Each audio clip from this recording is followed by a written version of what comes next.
car c'est Dieu qui produit en vous le vouloir et le faire selon son bon plaisir. Philippiens 2,13. Lorsque nous nous demandons comment des hommes tels que nous peuvent-ils être élevés au point de s'asseoir sur le trône de Dieu, la réponse est les 7 esprits.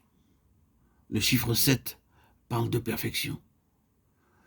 Si nous permettons au Saint-Esprit de travailler en nous profondément, pleinement et librement, nous sommes automatiquement qualifiés pour nous asseoir sur le trône du Seigneur Jésus-Christ. Non pas par les facultés humaines, ni par notre intelligence, mais par le Saint-Esprit travaillant en nous quotidiennement, profondément, librement et pleinement. Tout d'abord, comme nous l'avons déjà vu, 7 noms sont donnés au Saint-Esprit dans la Bible. Deuxièmement, l'œuvre du Saint-Esprit se poursuit en nous très calmement, comme les racines d'un arbre sous terre, couvrant une grande surface, s'enfonçant très profondément et jouant un rôle très important. Ces racines sont parfois très petites, comme des cheveux, mais elles s'étendent, et rassemblent ainsi la nourriture nécessaire pour l'arbre tout entier. Cette œuvre tranquille et cachée ne peut pas se voir de l'extérieur. De même, l'œuvre septuple du Saint-Esprit se poursuit en nous, en toute quiétude. Nous le savons, bien que les autres ne le voient pas toujours. Troisièmement, il y a l'œuvre du Saint-Esprit visible pour nos voisins, nos amis, nos ennemis, nos parents, notre entourage proche. Ainsi, vous pouvez diviser l'œuvre du Saint-Esprit en une œuvre septuple intérieure et invisible, et une œuvre septuple qui peut être vue par les autres. Quatrièmement, une œuvre septuple du Saint-Esprit fut accomplie dans le ministère du Seigneur Jésus-Christ. Si vous divisez cette œuvre en ces 4 groupes, vous obtenez le secret de la plénitude du Saint-Esprit pour tout être humain, quel qu'il soit.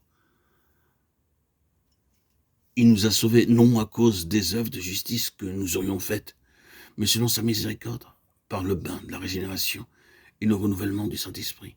Tite 3,5. Étudions en détail l'œuvre septuple du Saint-Esprit qui se poursuit en nous très calmement, œuvre par laquelle nous sommes préparés par notre bien-aimé Sauveur en vue de notre position avec lui sur son trône. Cette œuvre est intérieure et vous ne pouvez pas la voir. Lorsque le Seigneur Jésus reviendra et que nous le verrons face à face, nous connaîtrons pleinement comment cette œuvre s'est poursuivie. L'œuvre de la régénération est la première œuvre intérieure du Saint-Esprit. Par elle, nous sommes rendus nouveaux dans notre esprit. En d'autres termes, nous sommes nés de nouveau. Jean 3,6, Tite 3,5. Dieu est esprit. Jean 4,24. Si nous désirons connaître et entendre Dieu, si nous voulons le toucher et le sentir, ce n'est que dans notre esprit que nous le pouvons. Dieu m'a donné un esprit pour les choses spirituelles. Dieu nous dit clairement cela. Dans Matthieu 5,8. Heureux ceux qui ont le cœur pur, car ils verront Dieu. Dieu peut être vu, mais non pas par les yeux naturels. Nous pouvons entendre la voix de Dieu, mais rarement par nos oreilles naturelles. Nous lisons dans le psaume 16,11, il y a d'abondantes joies devant ta face.